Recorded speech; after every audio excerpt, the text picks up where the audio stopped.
Okay. I can take it away if you want, Nicola. Yeah, please do. Thank you. Yeah, thank you. Thank you very much for the opportunity to present this work. So, like, this is a paper that was accepted at ICML. Very excited to be sharing those results, and it is a joint collaboration between my group. So I am part of the Yarn's lab group at Oxford, the Oatmeal lab, and it's a collaboration with Deborah Mark's lab at Harvard Medical School. And the work is called Tranception, Protein Fitness Prediction with Autoregressive Transformers and Inferencetime Retrieval. And so, like, in terms of the logistics, perhaps for this presentation, I'm happy to take questions as they come up. The more interactive, the better. From my standpoint, you don't have to wait for the end of the presentation to ask anything. And every now and then, I'll pause and ask for questions to the group. With all that said, let's jump right in. So let's motivate a bit the discussion. So, like, the main objective of this work was to come up with a better way to address protein fitness. And so let's start with the definition. So protein fitness is the ability of a protein to replicate and to execute its function properly. And so it's very important into multiple applications, and, like, just to name a few of them. The first one, for example, is human variant annotation. So we know that there are genetic mutations that alter our DNA, and we want to be able to understand which ones are going to be leading to pathologies. Another application of fitness is in viral escape prediction. So as viral proteins are mutating, they are able to they are able to escape immunity, and like, we are interested in to understand which mutations are likely to be dangerous, so that we want to watch out for. We want to understand which ones are fit.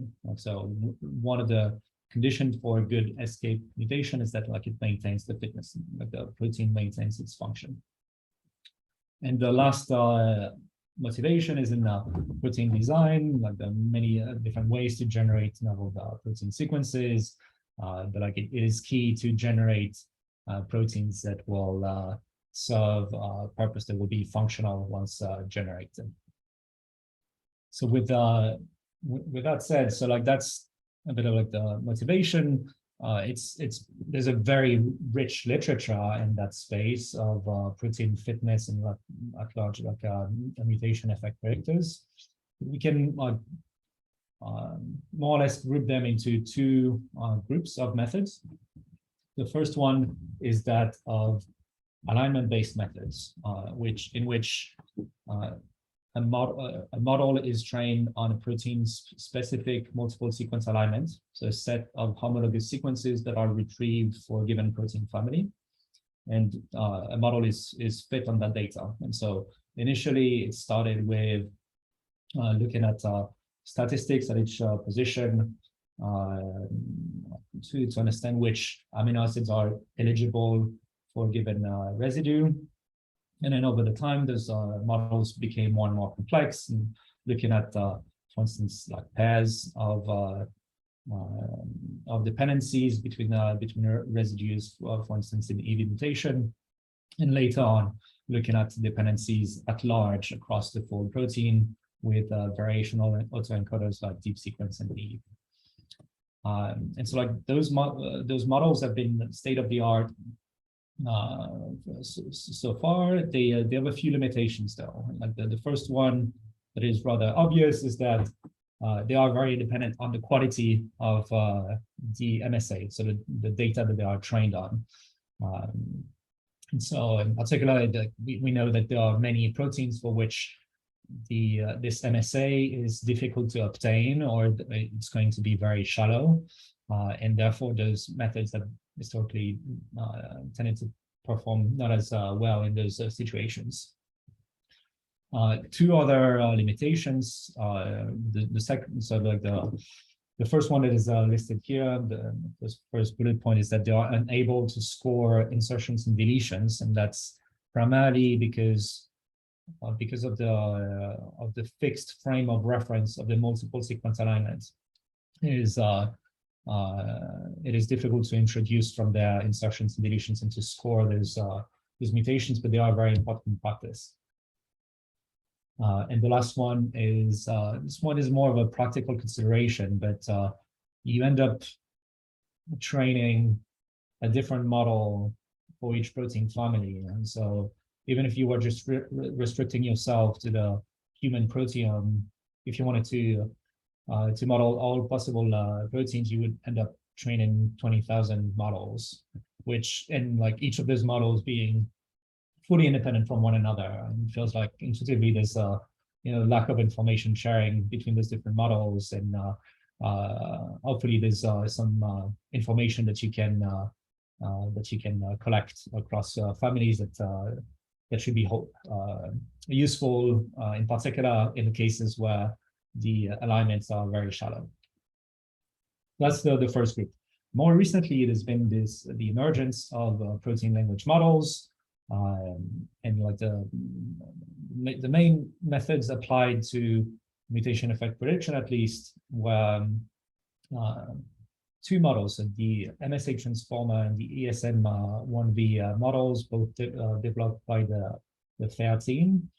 And they both relied, so they looked at the problem like in a slightly different way, but like they both rely on this idea of training a large model across protein families. And in the case of the MSA transformer, the input to the model is a full MSA, which the input to the model is a full MSA, versus for the ESM1V model, the input is a single sequence. That's like they both rely on this idea of training a single big model to generalize across families, and both of them relied on mask language models of BERT style architecture, which is very good for many things, but for the purpose of introducing a score to score the likelihood of a given sequence, you have to resort to several heuristics to be able to do that. And one of the very nice heuristics that is introduced in the ESM1V paper is this marginal heuristic that is providing very good results with that architecture, but it has some limitations. And one of these limitations is that, in particular for multiple mutants, it's going to tend to ignore potentially important epistatic effects between those mutations in the mutated sequence. And if you only look at single mutations, you're not going to see that effect. But of course, as you start to look at more interesting mutations, like you increase the mutation depth, this effect is going to kick in, and you're going to be limited by that. Also, limitation of this kind of a setting is you rely also on like a fixed coordinate system between the mutated sequence and the wild types of the original sequence that is being mutated. And as a result, it's difficult to score insertions and deletions as well.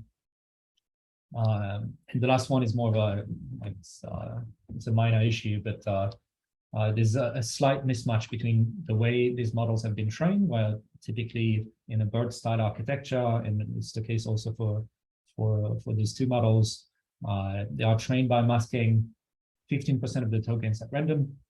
But then when you use them at the inference time, you may mask one or several tokens. And so there's a slight mismatch that may or may not introduce some limitations, but just something to call out. I'm going to pause here and see if there's any questions at this point.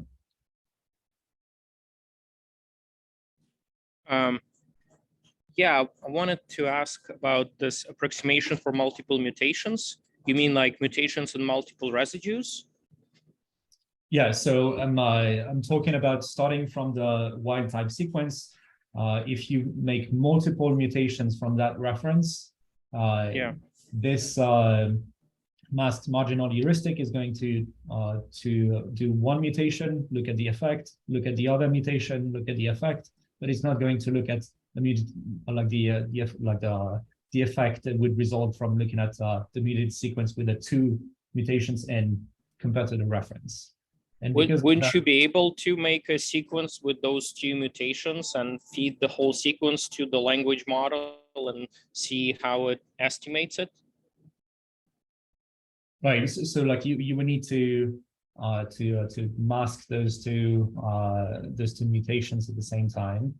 But like it's not clear like the probability that you obtain is like it's a bit tricky, right? Like so you mask in this construct, right? You mask the mutation, you mask the position that you want to mutate, and then your network outputs the log probability at this position given the context of everything that is not masked in the sequence.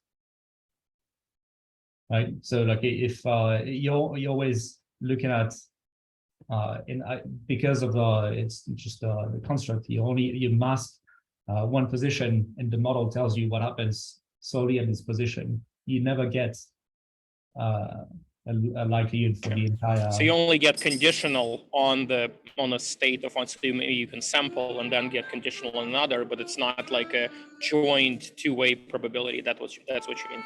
Exactly. Gotcha. Thank you.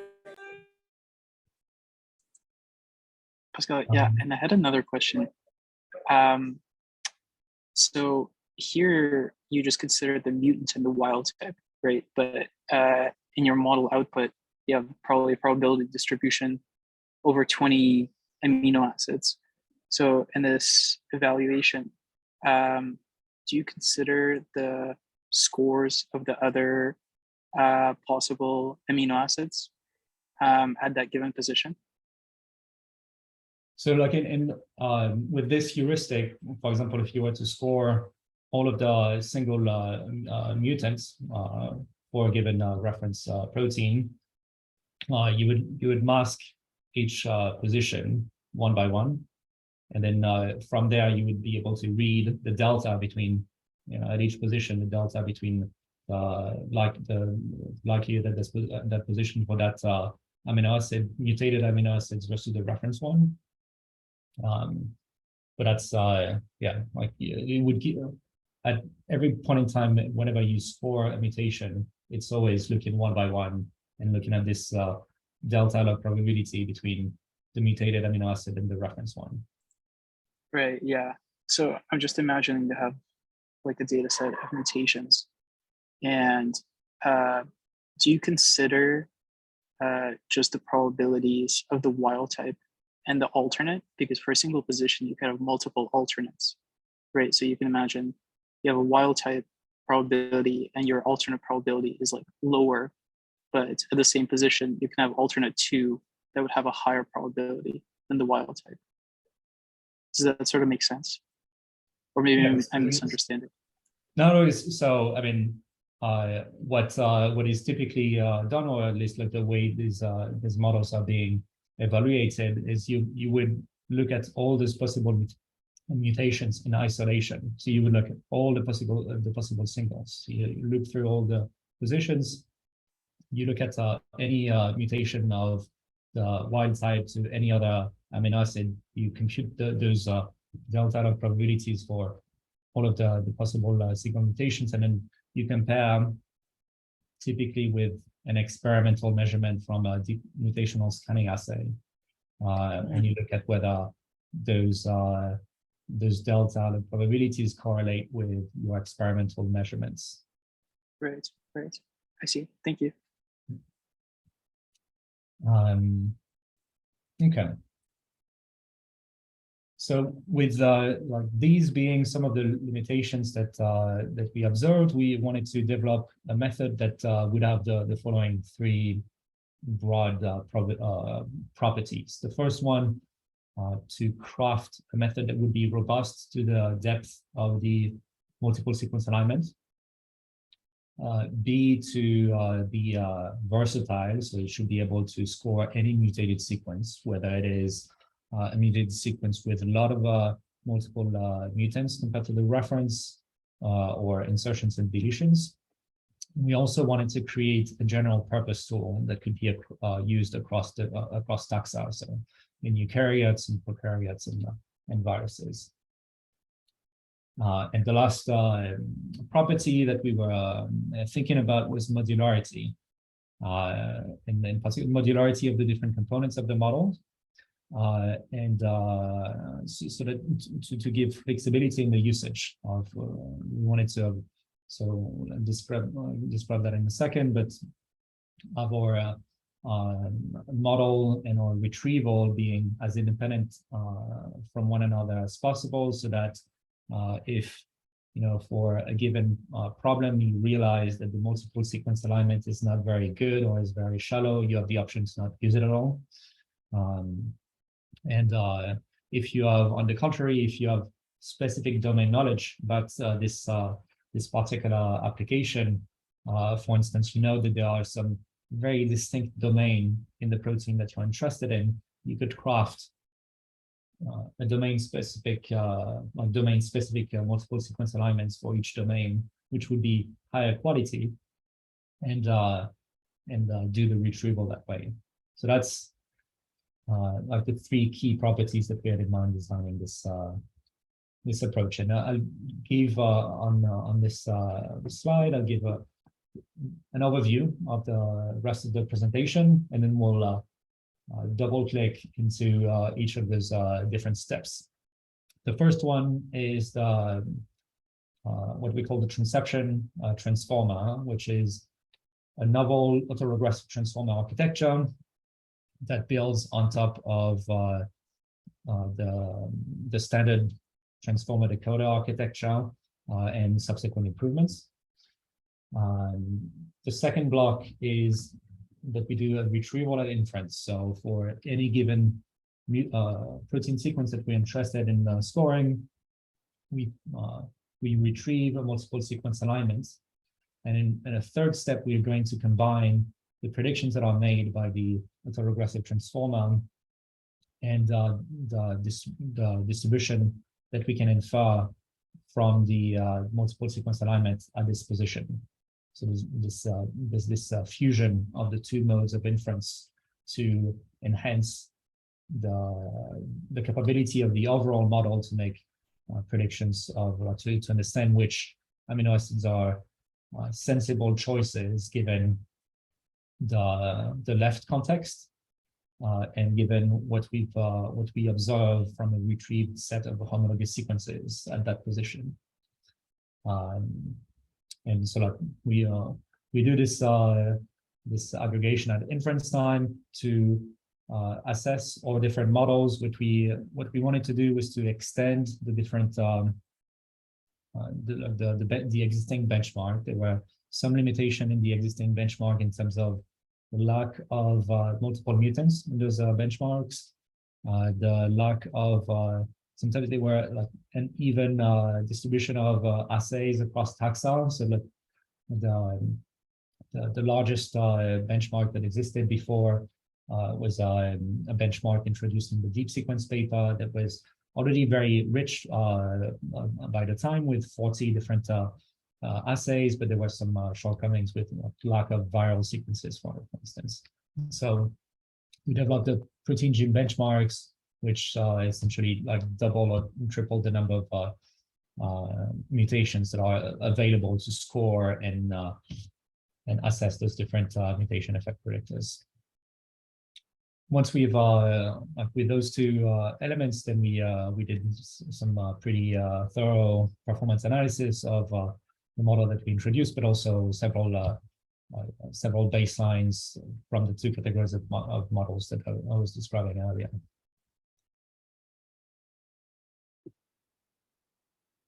Okay. Any question at this point before I move on to this page? Okay. So step one is this is the transception transformer. So two key ingredients to the architecture. The first one is what we call transception attention, which was for us, the intent was to promote explicitly head specialization in the architecture, and in guiding this head specialization, specifically looking at extracting sequence patterns of different lengths. Because we knew like in biology, the concept of schema is very powerful. There's some meaning to contiguous patterns of amino acids, and we wanted to promote the architecture to learn those patterns. And we tried several things to get there, but like the best approach that we came up with in the end was both providing very good performance, but it was also computationally effective, was to build on primer. So primer is a variant of the like the standard transformer decoder architecture, and we used from primer this idea of applying a depthwise convolution after each of the linear projection in the attention blocks, and we combine this idea with an older paper from the computer vision literature, Inception, that was looking at applying convolution of different kernel sizes to extract patterns at different resolutions and then combine them at each layer. And so we sort of fused those two ideas to create this attention mechanism, which is doing very well. And I'll show a slide about that on the next page. The other important component was to remove the position embeddings that are typically present in the standard transformer architecture, and replace it with alibi, which is a related position embedding. And we used a slight variant to alibi to be consistent with the attention head special mechanism that I was describing earlier for the transception mechanism. And so what we did was to group the attention heads into 4 groups in total. To each of these groups, we apply a depthwise convolution of a different kernel size. So like in the first group, effectively, no convolution is applied.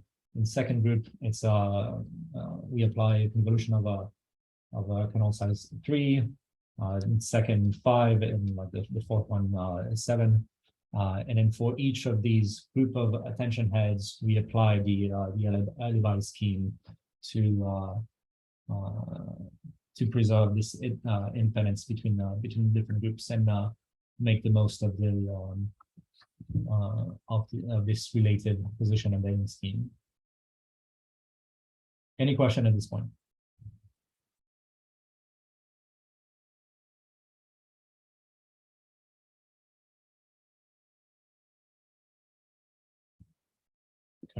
So like these two components gave rise to an architecture that seemed to be learning very well on protein sequences.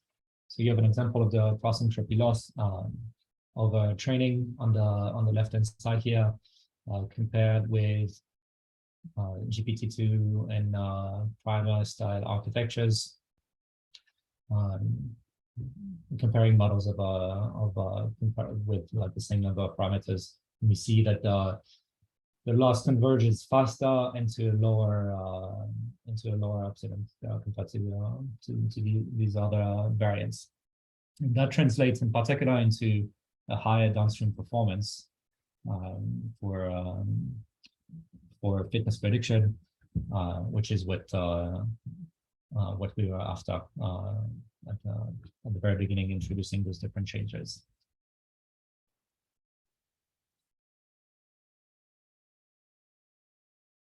That was like the first key component of the architecture. The second component is this Inferencetime Retrieval. So what we do is to retrieve an MSA for each protein sequence to be scored, and there the specifics is a bit dependent on whether you're going to score substitutions or going to score indels.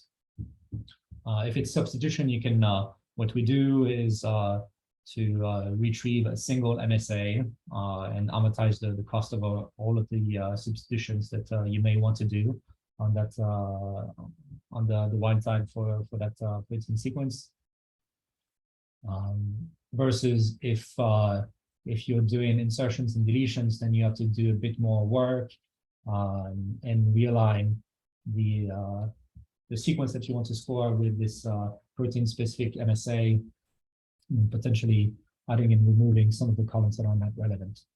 But that's the the general idea is that for each protein sequence that you want to score, you get this set of homologous sequences that are going to help you make predictions for every for eligible amino acid at each position in the sequence.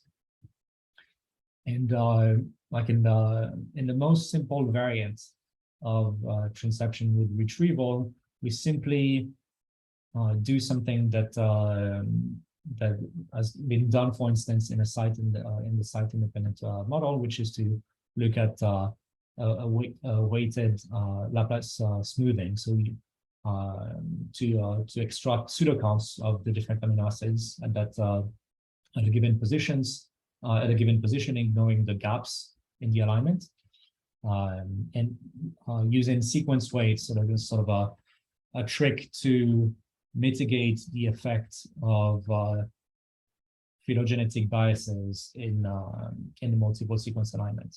So that's here we simply borrowed the procedure from Hopf et al. To reweight different sequences in the alignment. But that's at the end of the day, that's pretty much counting at each position the amino acids that seem to be decent options for that position, and using that and combining with the information that you get from the transformer. So that typically is this type of construct where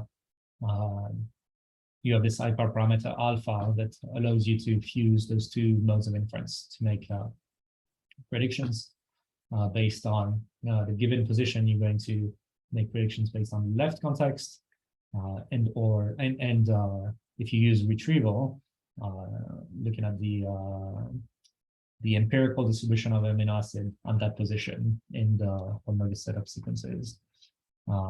It's a bit so beyond like this simple description. What we've done is to also at training to apply a data augmentation to take the mirror of each sequence and teach the model to learn how to score the same sequence from both directions, so that we can also do the same at inference. And so at inference, when we score any mutated sequence, we do this process where we're going to be exploring, traversing the sequence from left to right, doing this retrieval, and then also doing the same process from right to left. And in the end, we average the scores from these two directions. Any question?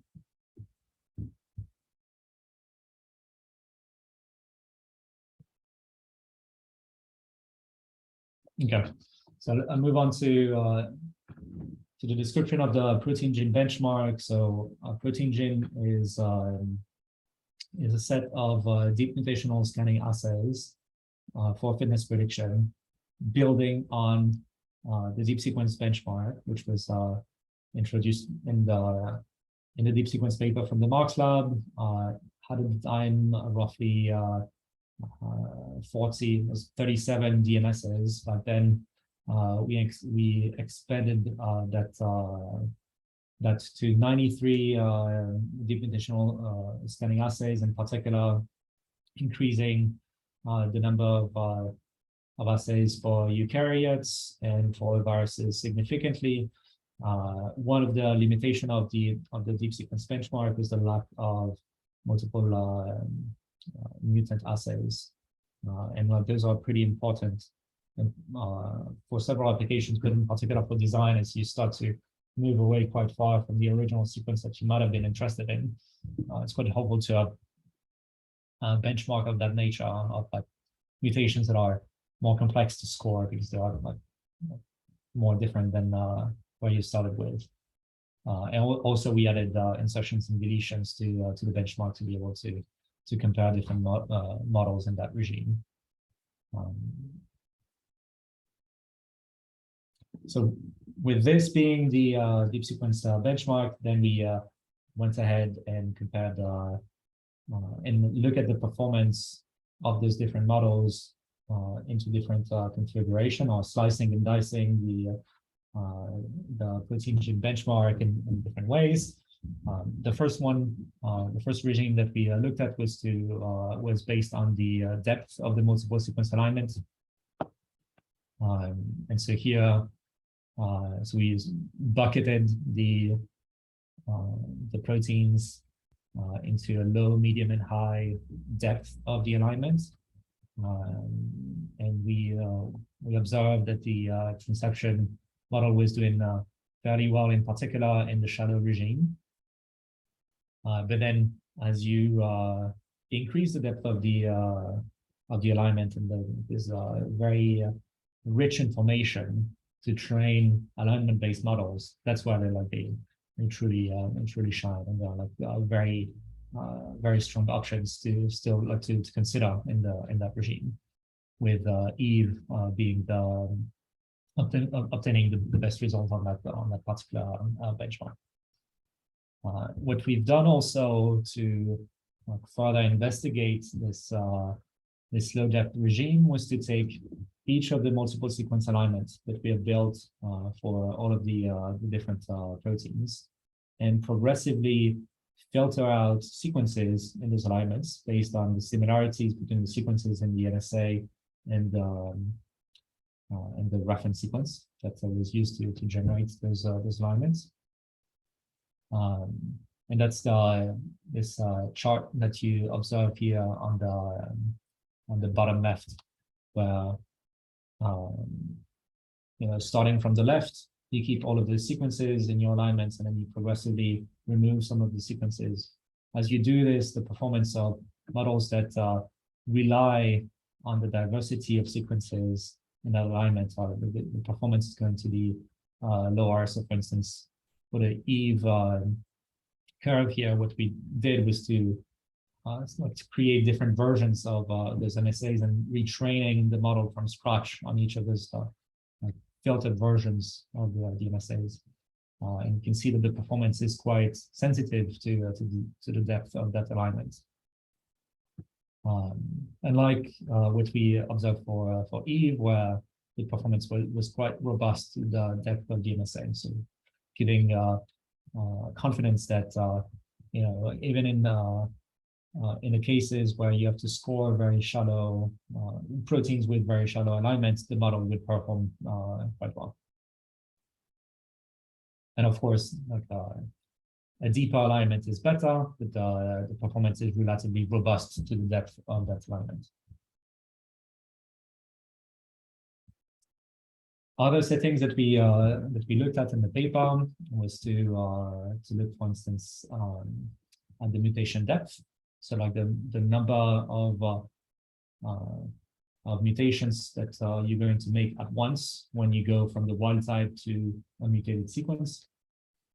And so, if we look at single mutations or doubles, triples, etc., we see that the Tranception is better able to score those multiple mutations, and that the gap with other baselines is widening as you increase the mutation depth, which is quite important in practice.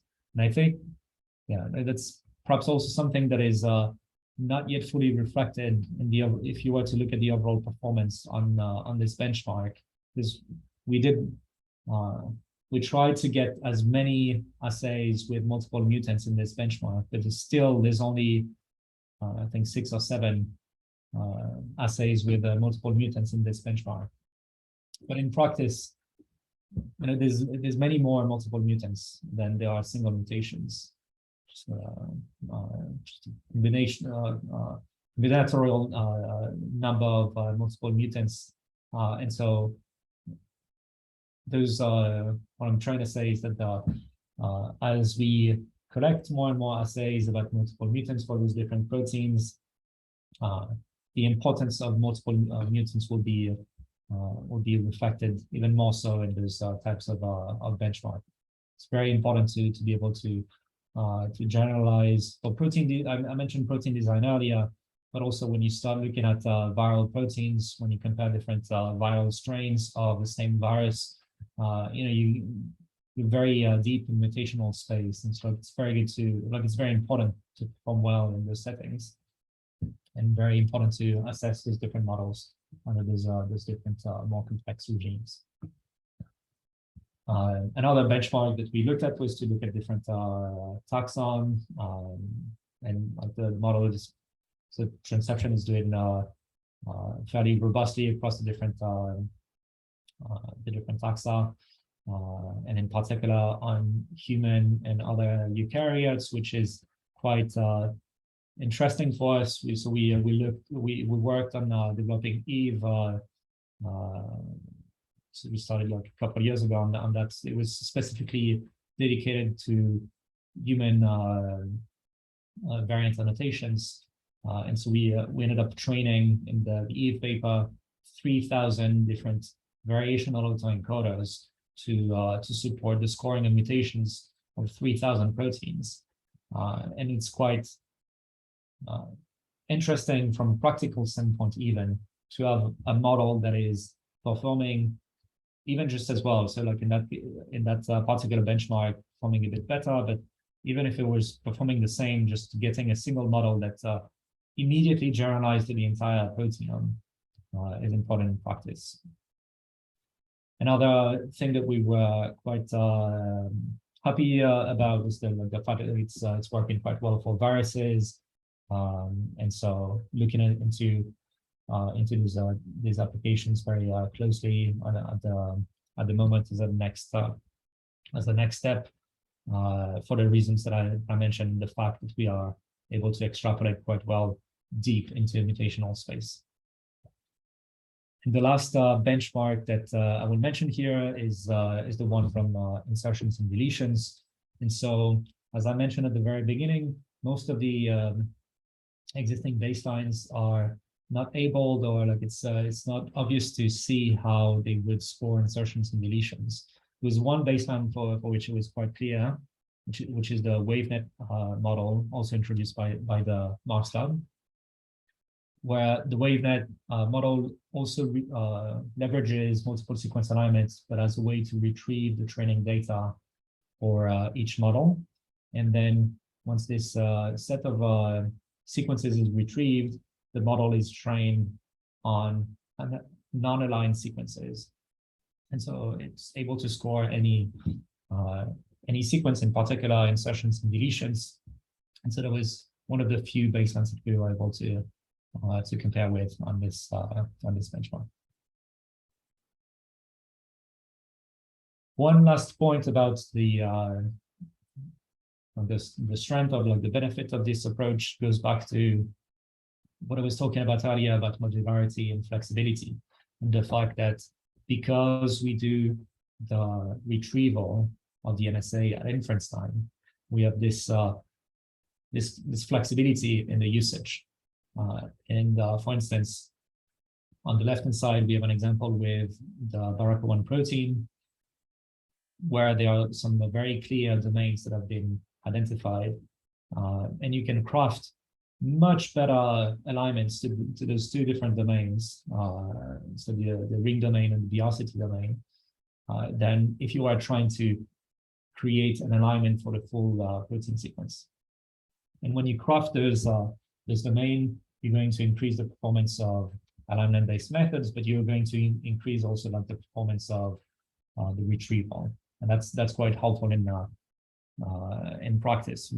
It's always good to have the situations where you can, based on information that you have specific to a use case that you might be interested in, improve and like tweak the model that way with like very minimal effort. Like the only thing that you need to change is the multiple sequence alignment that you pass as an input to your model for the retrieval aspect.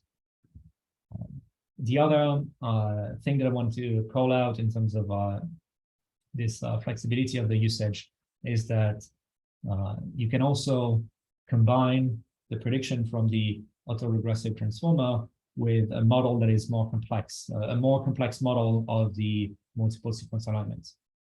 And so we started with that very simple pseudocounts at each position, which gives us, it really provides very good results already, and it's quite flexible to do things that way. It's quite fast at inference, but nothing prevents us from using more complex models of that multiple sequence alignment. And so for that purpose, we also compared what we would obtain by ensembling the prediction from the autoregressive transformer and a model like Eve that would learn more complex dependencies between the different positions in the alignment, and that helped boosting the performance quite a bit. So that's also something to keep in mind, that that is quite appealing to the modularity of the components. If you're working with a protein that has a very deep alignment, and you know that you can get a very strong model alignment base, Eve or similar methods, then that's might be something that that you want to consider for your application. Okay, so I'll conclude with this slide. So a summary of like key main points of the presentation. So the approach is like obtaining state-of-the-art performance on substitution and indel benchmarks for the protein gene deep conditional scan assays that we've collected. It's performing very well on multiple mutants. We have one model for all proteins, and that model is performing robustly across the different taxa.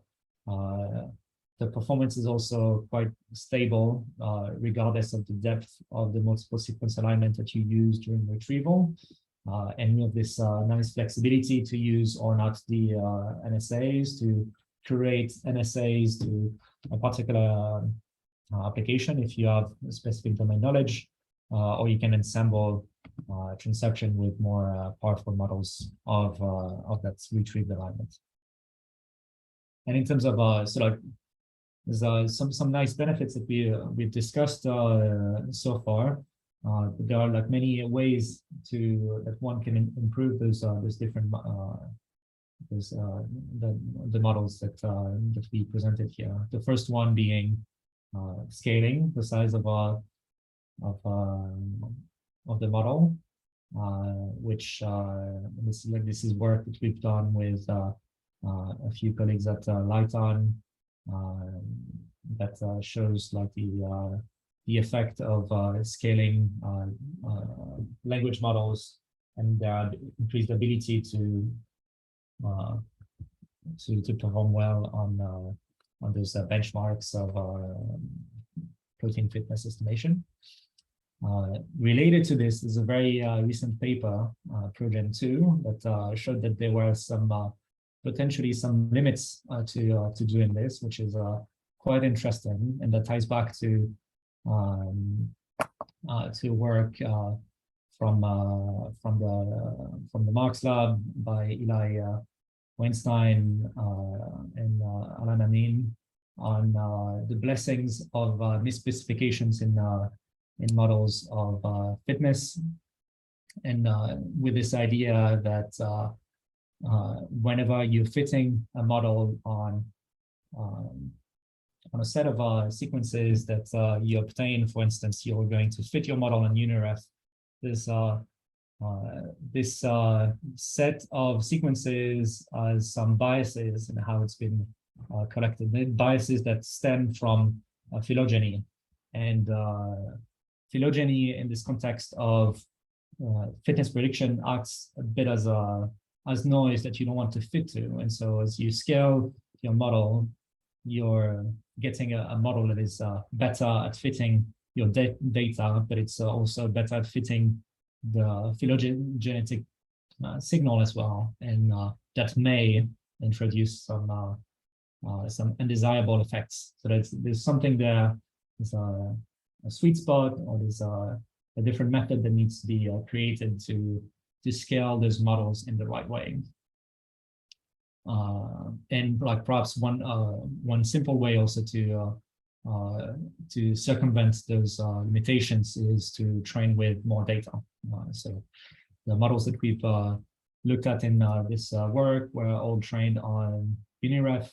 There are like many other sequences, like much larger sequences that are available to train bigger models with like big sets of sequences like in Magnify, or more specific sets of sequences like in GSAID that could help you, depending on your application, to also learn a model that is better.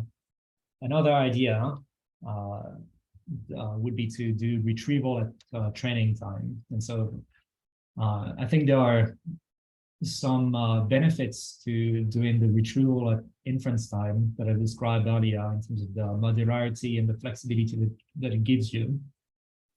But it will be also interesting to extend the construct that we've presented here to doing retrieval at training time, to learn a better way, or a more natural way, to fuse the autoregressive prediction and the retrieval prediction, and learn like the best way to combine those pieces of information during training. And maybe perhaps a last thing to consider would be to more explicitly leverage the structure of the 3D structure of the protein when we are doing of that, which we do to some extent when we retrieve a multiple sequence alignment. Those alignments implicitly capture some of that 3D information, but there might be some better ways to do this more explicitly, especially with all of the recent progress in predicting the structure of proteins from single sequences.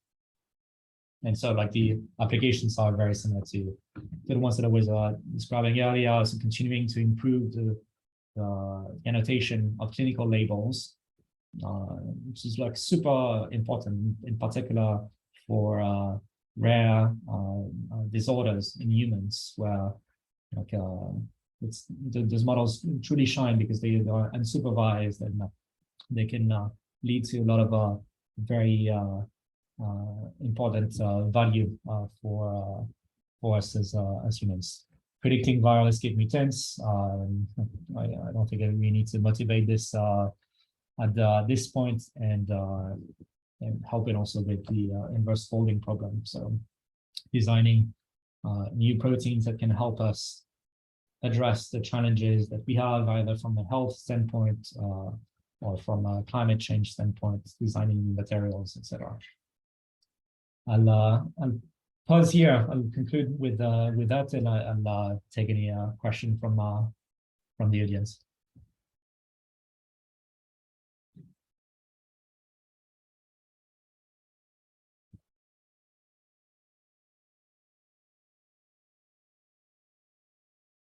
Thank you. So there's I see a raised hand from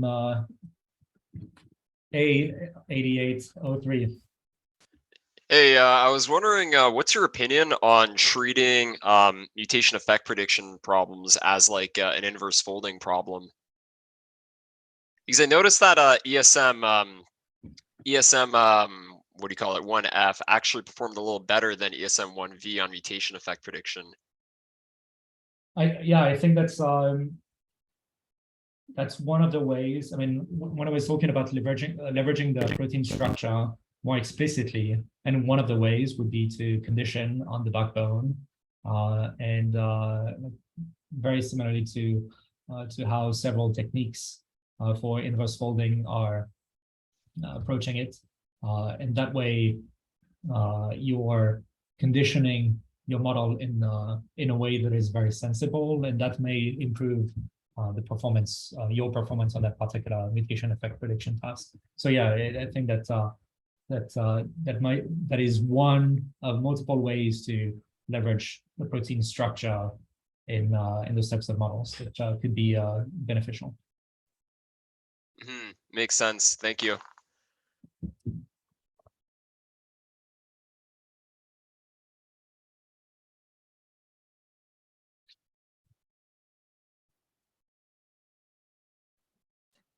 I had a question. I posted in the chat. I'm not sure if you saw it. Yes, there was one slide where you talked about scoring the sequence in both directions, and I think I might have missed the first step. Could you maybe walk through that one more time? Oh yeah. So I mean, I guess I could always watch the video later, but maybe no, like we have a little bit of time. Yeah, absolutely. So what we do here is we want at Inference to be able to score the same sequence from both directions. And to do that, we teach our model to be able to do that at training time by augmenting the data and by randomly flipping any sequence, by taking the mirror image, so that the model is able to score the same sequence from both directions.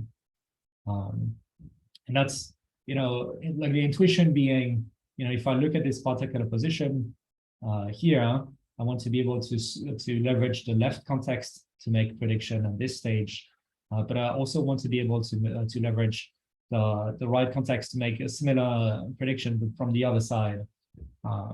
And in the end, I'm going to aggregate those two predictions. Does that make a bit more sense? I think so. I guess maybe another way to ask this question would be, I mean, I guess we know like reverse sequences technically are not valid, like if you were to actually express them. So if you train the model this way, does that mean like the learned positional embedding becomes symmetric? I guess it somehow needs to understand that now you're suddenly giving it, I mean, I guess now it thinks both sequences are valid, even though one it isn't. So I'm not sure. Is there somehow you're accounting for that? No, so we are not accounting for this. That's so the two sequences, if you were to, you're right. So if you take a sequence that you generate from left to right, and you look at the sequence, it's not the same sequence that you are assembling. Even if you use the same amino acid letters, assembling the other direction, you don't get the same 3D structure.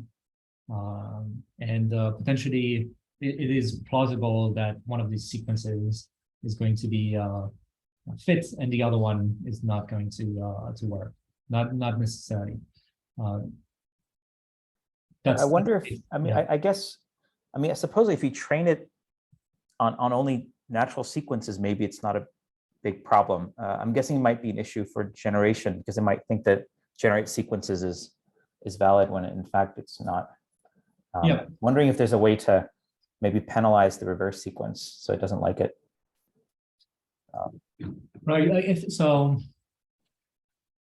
I think that's a fair point with respect to design. So yeah, so here it's a bit less of a concern, because you want to be able to score for fitness, and you want to and we see when we compare, just scoring from one direction and then scoring from both directions, that it is beneficial to do so over over the entire benchmark and all of the different mutations that we've looked at.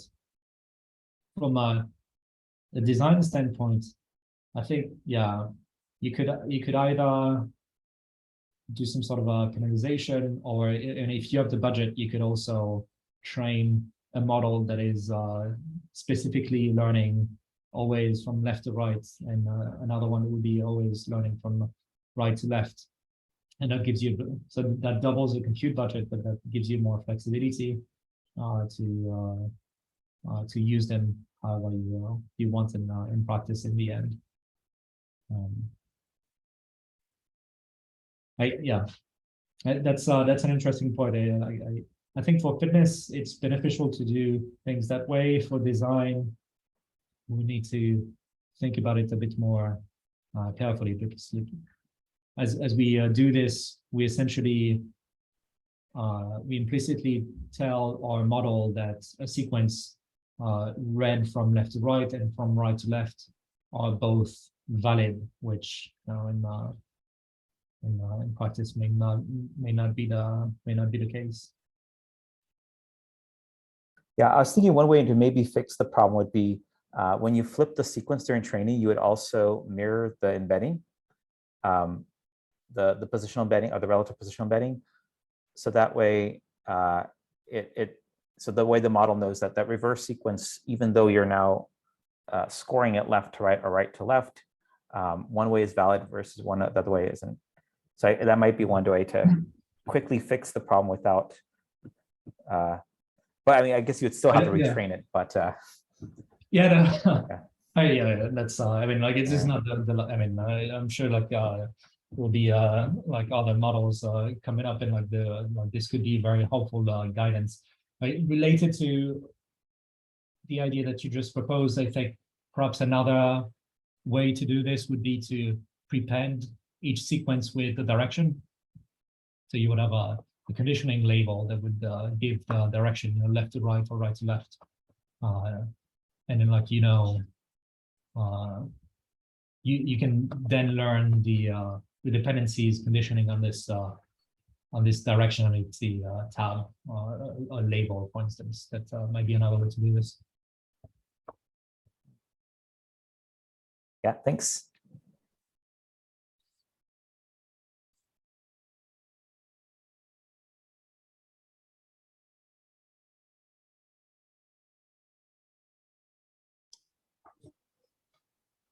I think there are no more questions.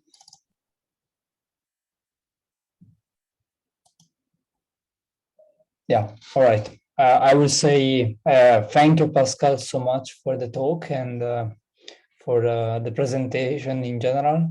It was really great, and thank you a lot for it. I think we can call it a day for now, and we'll have the next journal club in a couple of weeks, hopefully. Sounds good. Thank you very much for the invitation. Maybe one last thing that I wanted to mention: we're working hard on releasing the code and everything, like so the models, the scores, everything. So that will be hopefully by the ICML conference, we'll be able to release all of that to everyone, so the protein gene benchmark is already available, and we'll release everything else pretty soon.